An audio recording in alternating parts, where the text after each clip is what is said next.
Muy buenas a todos nuestros seguidores. Quiero recordarles que esto se hace de forma totalmente gratuita y altruista, con el único objetivo de que llegue al mayor número posible de personas interesadas en los temas que aquí vamos desgranando.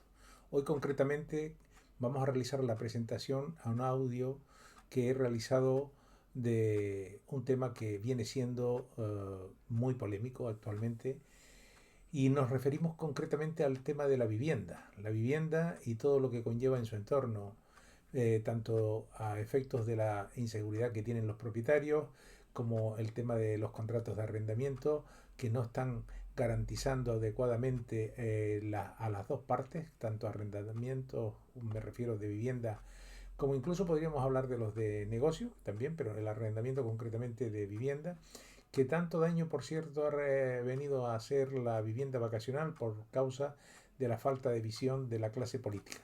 Tuve la suerte o la oportunidad de asistir a alguna charla de algunos políticos, independientemente que yo también he dado mi charla sobre la vivienda vacacional y sus inconveniencias por razones evidentes, y aquí lo estamos sufriendo, el tema de la turificación de los barrios y de la gentrificación, expulsando a los ciudadanos, a los residentes al exterior, y aumentando lo que es el precio del contrato de alquiler o de arrendamiento, como ustedes prefieran. La idea es que en este caso vamos a tratar no solamente el tema de la vivienda, los contratos y la seguridad de los propietarios y del arrendador y del arrendatario, sino también el tema de la ocupación, que tanto daño hace en España concretamente, porque en nuestro entorno del derecho comparado en otros países no es no es en la tónica que lleva España, es todo lo contrario. Y es lo razonable. En España se han olvidado que es un Estado de Derecho y que por lo tanto el artículo 33.3 de la Constitución española dice que se garantiza los bienes y derechos, y que nadie podrá ser, salvo por causas excepcionales, privados de lo mismo.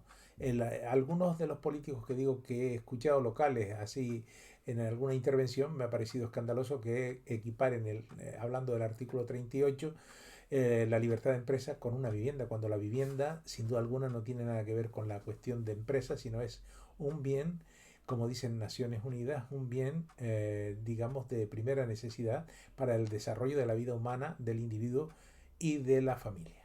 Por lo tanto, de manera adecuada.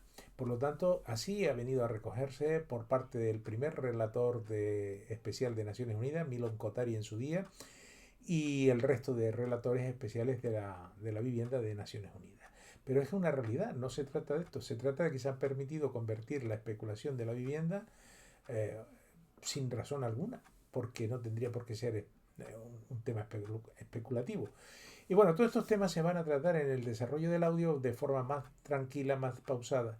Y evidentemente también contamos el artículo 47 del texto constitucional de la vivienda, como acabamos de decir, que es un bien de carácter social y no de empresa o de negocio. Otra cosa es que sean viviendas suntuosas o de más de 140 metros, a partir de ahí, que entonces no hablamos de la vivienda, sino de otra cuestión.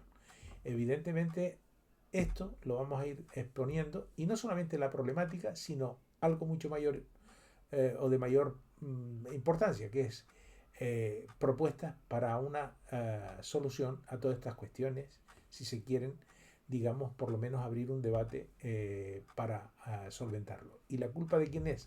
Pues la culpa es de una clase política, desde la transición hasta hoy, independientemente de los ejecutivos y los colores políticos, que no ha sabido afrontar esta cuestión como deberían, sino todo lo contrario. Ahí está la cuestión de la PSV, la cuestión de la EMVS, que es las viviendas de Madrid, que se vendieron a un fondo de inversión, y todas estas cuestiones son las que plantean los problemas para la ciudadanía.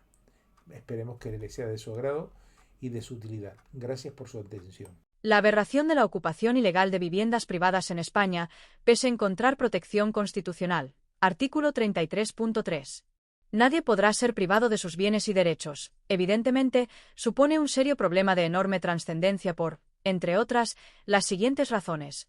1. Crea una zozobra emocional y psicológica al propietario que se haya visto privado de la posesión de su piso o vivienda, especialmente en los casos de personas de la tercera edad. Todo causa de una legislación ineficaz e ineficiente, por más que algunos se empecinen en lo contrario, por supuesto, al margen de los costes económicos que, directa e indirectamente, suponen para la víctima afectada por algo que jamás debería, en un Estado de Derecho, producirse. 2. El afectado no solo pierde la posesión de su inmueble, sino además los recuerdos y objetos personales y de valor que pudieran hallarse en la vivienda ocupada por la fuerza de los hechos consumados, gracias, en gran medida, a unas leyes elaboradas por políticos, legisladores, con poca o escasa fortuna. 3. El afectado, además, tiene que continuar pagando los gastos comunes de comunidad, caso edificios en régimen de propiedad horizontal, los suministros, agua, luz, etc., que estén activos al momento de la ocupación. Por cierto, solo la Audiencia Provincial de Barcelona, coherentemente, el 7 de marzo de 2025 adopta la unificación de criterios, no considerar delito de coacciones el corte de los suministros por parte del propietario afecto, creándose una desigualdad de los españoles ante la ley. 4. Asimismo, el perjudicado ha de continuar pechando con el impuesto de contribución correspondiente, IBI. 5. Verse obligado, para intentar legalmente recuperar la posesión, a desembolsar una cantidad de dinero para gastos de abogado y procurador, enfrentando un proceso que, en la mayoría de los casos, suele resultar tedioso y de larga data, sin garantías de solución fácil, debido a una, reiteremos, legislación algo miope tendente a cubrir las deficiencias de los gobiernos de turno, para facilitar el parque de viviendas sociales necesarias, sea en régimen de arrendamiento o compraventa, dado, entre otras, que se ha preferido, consciente o inconscientemente, la especulación, ejemplo, por todos, los casos de la PSV, año 1993, UGT, o el de las 1.800 viviendas públicas de la empresa EMVS de Madrid, 2013, tal como Naciones Unidas ha venido denunciando, desde el primero de los relatores especiales para la vivienda, Milón Kotari, hasta hoy. Ante lo expuesto en los párrafos precedentes, conviene recordar que el tan, hoy, denostado franquismo, fue mucho más social que los diferentes ejecutivos desde la transición hasta la fecha, pues, pese a quien pese, se construyeron en toda España, sin ayudas de ningún otro país. Entre el Ministerio de la Vivienda y el Sindicato Vertical más de 4 millones de viviendas sociales de diferentes regímenes, de las cuales probablemente muchos de los nietos hoy beneficiados de ellas, actualmente, de manera irreflexiva cuestionan o desprecian tan gran labor. Conclusión al problema de la vivienda, proponiendo, sin ánimo de exhaustividad, las siguientes soluciones. 1. Facilitar suelo público conforme a lo establecido en el artículo 47 del texto constitucional y edificar parques de viviendas sociales para arrendamiento y compraventa. 2.